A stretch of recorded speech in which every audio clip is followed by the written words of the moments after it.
MMT responds to Brad DeLong's challenge by L. Randall Wray. In recent days, MMT has captured the attention of anyone who can fog a mirror, even those long thought dead. The critics are out in full force, from the crazy right to the insular left. A short list includes Doug Henwood, Jerry Epstein, Josh Mason, Paul Krugman, Larry Summers, Ken Mr. Spreadsheet Rogoff, Bill Gates, Larry Fink, George Selgin, Noah Smith, and Fed Chairman Powell. After laboring for a quarter century in the wilderness, the developers of MMT are pilloried for unleashing a theory that is crazy, disastrous, hyperinflationary, nonsense, garbage, and just plain wrong. Summers here, Rogoff here, Powell here, Krugman here, and here for Kelton response. What all the critics have in common is that they have not bothered to read the MMT literature. Oh, it is just too much effort for the lazy critics. So they imagine what it must say, conjuring up the most ridiculous thing they can imagine, and then tear apart ideas so stupid that no one could possibly hold them. And here's the hilarious thing. Every time we try to correct them, they say we are changing our arguments. Or, even funnier, they claim they've always held the crazy ideas, and so we are saying nothing new. So their critique goes something like this. MMT claims that the Earth is flat and that the sun goes round the Earth. The first claim is false, and everyone already knows the second. Heck, I've been arguing for 2 decades that the sun goes round the Earth. To prove it, I sat in my lawn chair last summer and saw the sun come up on the left, travel across the sky, and set on the right. It was hot, but I persevered in the name of science. Most of what MMT says is false, and what it says that's true is not new. No, folks, what you claim to be MMT is not MMT. What you claim you've always known to be true is neither MMT nor true. I already offered a response to Doug Henwood's here embarrassing critique. I noticed that even most of his followers chastised him for his attack. Bill Mitchell responded to Professor Epstein's neoliberal-like rant against MMT here. I might have more to say about it later. Stephanie Kelton has done Yo Woman's work battling the slippery Paul Krugman, demonstrating that he's not only got MMT wrong, but his prognostications on the way the world works have been consistently wrong, to boot, here. And I have a response to mainstreamers Paul Krugman, Larry Summers, Ken Rogoff. Hey Ken, have you figured out what a credit default swap is yet? And Chairman Powell in the Hill. Here, I want to respond to a challenge made by Brad DeLong. At the instigation of Noah Smith, who garners undeserved attention for cribbing simplistic ideas from intro economics textbooks and passing them along as wisdom. Brad has often weighed in quite reasonably on issues surrounding MMT, so I'll take his challenge seriously. I do not twit or tweet, but these 2 twits were sent to me and will provide the background to this challenge. Tweet, Noah Smith. Yes, but if we decide to call that MMT and we use that theory to draw conclusions, there's a good chance that the self-described MMT people will tell us that we're wrong and that actually that's not MMT. Noah Smith. This happened to Mason and Jayadev, who wrote down their best understanding of MMT and drew conclusions about how MMT implied that fiscal policy should be used for price stability.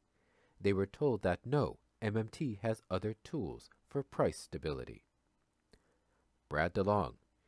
In which case, M plus J should have gone all at Matt Broenig and gotten medieval on their critics, said, you can't make arguments or you can play word games to make people believe that the U.S. can have Swedish levels of government spending without Swedish levels of taxation.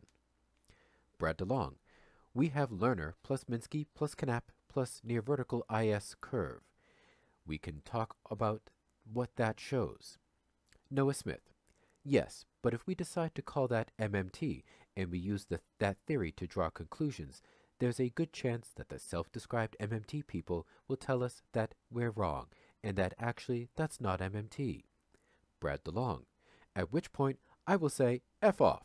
You had your chance. We gotta move forward. And we move forward with Lerner plus Minsky plus Knapp plus IS vertical. And you figure out some other name because I have foreclosed on MMT. Noah Smith. I doubt that message will be well received by the MMT people. To summarize, we have Noah Smith complaining. If we decide to call something MMT, they will just tell us it is not MMT.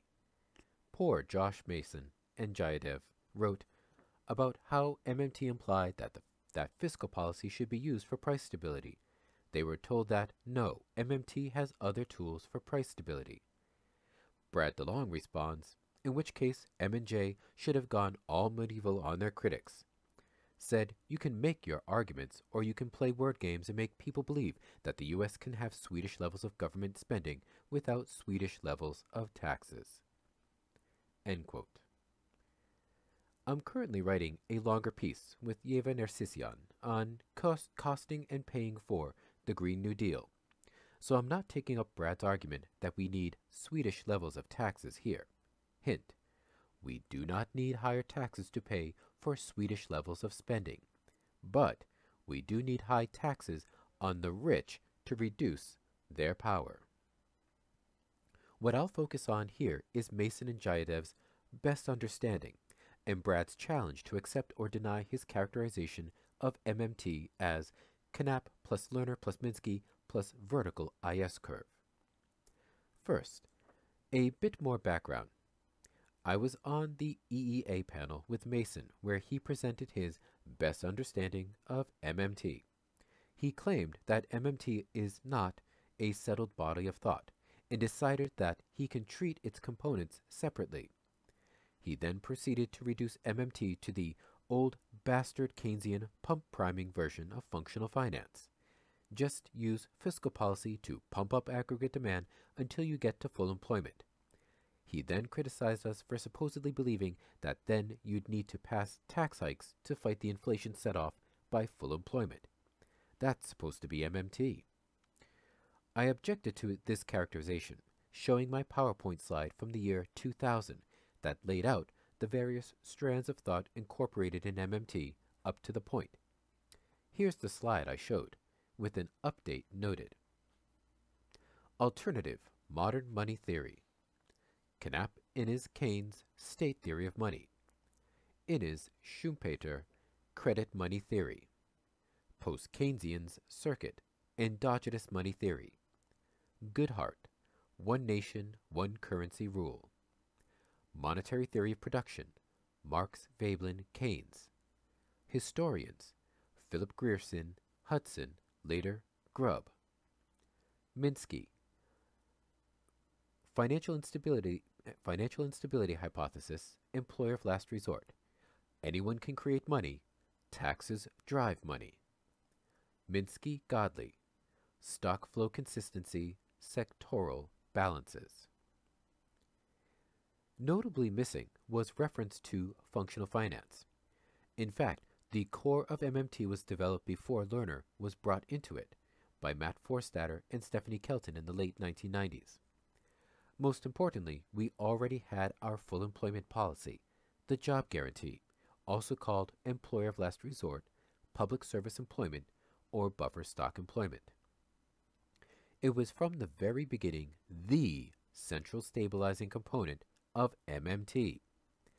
Many of our neoliberal critics who hate full employment have always tried to separate the job guarantee from MMT.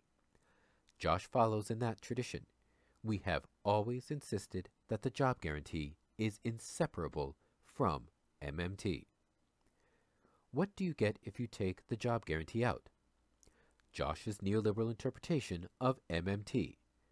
MMT does not rely on aggregate demand pump priming to get to full employment. Never has, never will. That will not work.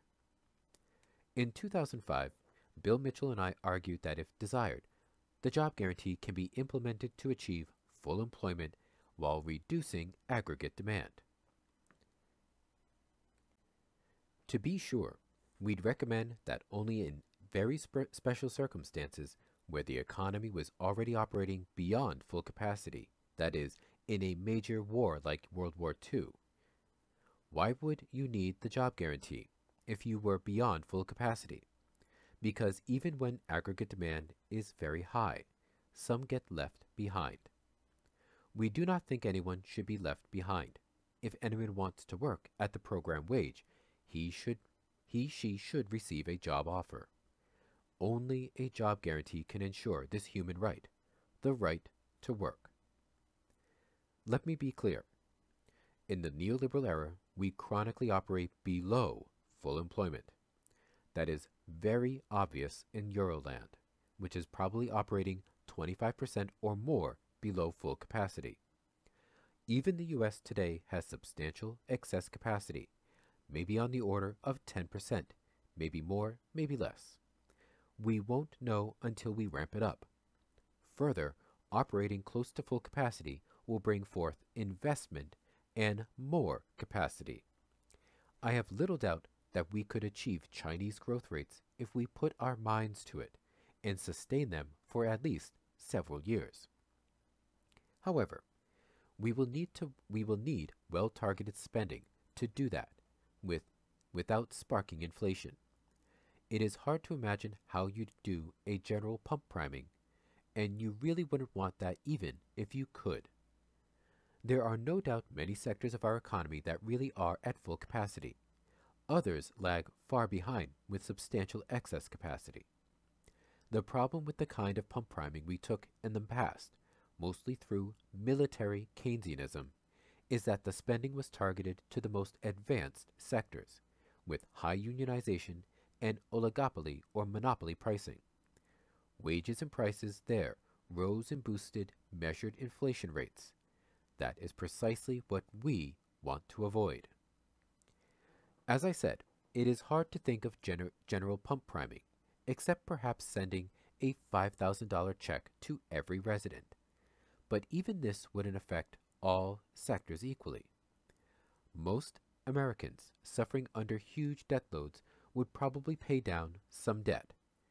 The comfortably well-off would splurge on fancy restaurants and expensive spas that already have long waiting lists, or add a gold-plated toilet bowl to their third yacht. I've long argued that rising tides raise all yachts, not the little dinghies. Here and here, as Pavlina Cherneva's empirical work has proven here. That turns out to be true. More than all the gains from growth now go to the tippy top of the income distribution. No wonder the neoliberals hate the job guarantee approach and love the pump priming approach. As Tom Pally complains, the job guarantee would give income directly to the poor, and they'd want food. Neoliberals love unemployment. It keeps the help hungry and cheap. They are our inflation-fighting force to keep the comfortable classes comfortable. To sum up my response to Noah Smith, yes, MMT does have another tool to maintain price stability. It is the job guarantee approach to full employment. It has always been a core element of MMT. We have never relied the simplistic version of functional finance that was presented by Mason. It would take about 5 minutes of actual research to demonstrate this. We do often refer favorably to several arguments of Lerner. His "Money is a Creature of the State" provided a clear summary of Knapp's approach, actually best explained in the 1913 and 1914 articles by A. Mitchell Innes. This was always in MMT, even from before the beginning, as I had read Knapp in 1986 and put him in my 1990 book. Indeed, we view that as the other side of the coin to the job guarantee. What we really like was Lerner's application of functional finance to the budgeting process. The budget should be functional, not sound. That is, to achieve a functional purpose rather than to balance taxes and spending. I never liked the steering wheel metaphor. See here. Although it can be useful in arguing that it is crazy policy to just let the market economy swing from speculative excess to deep depression. But economies are far too complex to steer like a car. We can attenuate the swings, but capitalist economies will still swing. That's the Minsky in MMT. Stability is destabilizing. Our job is never done. Let me be fair to Josh. When I presented my argument on the panel at EEA, Josh graciously accepted it and said he'd look into the MMT position more deeply. It won't take much digging. Turning to Brad's challenge, some of the answers will now be obvious. Do we accept the elements he lists as fundamental to MMT? Knapp. Yes, indeed. He's always been there. But as noted above, I'd refer readers to Innes instead. Simpler, and he much more clearly links state money to credit money. That shapes our response to another set of critics who disingenuously claim we ignore private monies. I'd wager there are very few economists who have written more about private financial system than me, except my colleague Bill Black, but I'm not pursuing that here. Lerner. Dealt with above. What we reject is the aggregate demand approach to full employment and price and financial stability. As Minsky argued in the 1960s, pump priming might get you to full employment, but it will never produce sustainable full employment because it will generate financial and price instability. You have to use the job guarantee. He was right then, and he's right now. To be sure, the inflation constraint is far less binding now than it was in the late 1960s. Further, once we have the job guarantee in place, its stabilizing features will allow us to operate with higher aggregate demand without fueling inflation. The base wage plus the pool of labor ready for hire out of the job guarantee will stabilize wages and prices at higher aggregate demand, and the access to decent wages will reduce necessitous borrowing, thereby reducing financial instability. Minsky. Yep, he was there from the beginning. In fact, he was there before the beginning. I studied with him in the early 1980s, and that is where I first came across the job guarantee. He called it the employer of last resort, and the concept that taxes drive money. And then there's our approach to financial instability. He's indispensable. Vertical IS. Now, that is a leap. The ISLM framework is completely incoherent. It is not stock flow consistent. Even its creator, John Hicks, said he could no longer make any sense of it. I think Paul Krugman and Tom Pally are the only economists who still use it. I doubt Brad uses it, at least hope not. I have never used it. I reject all mainstream models, as exasperated when Godley came into my office a couple of decades ago and announced that everyone he had looked at was incoherent.